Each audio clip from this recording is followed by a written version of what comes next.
of my Harbor Freight grinder. Here's what it looks like.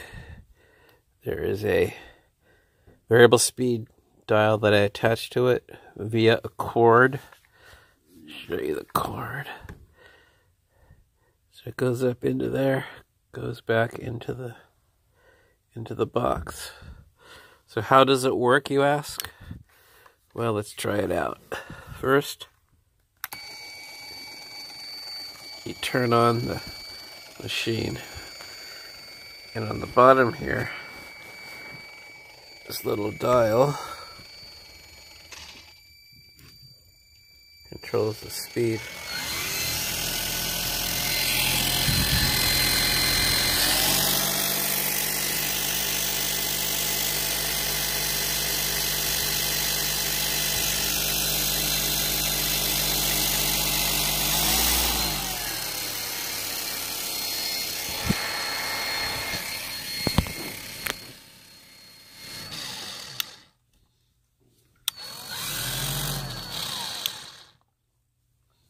That is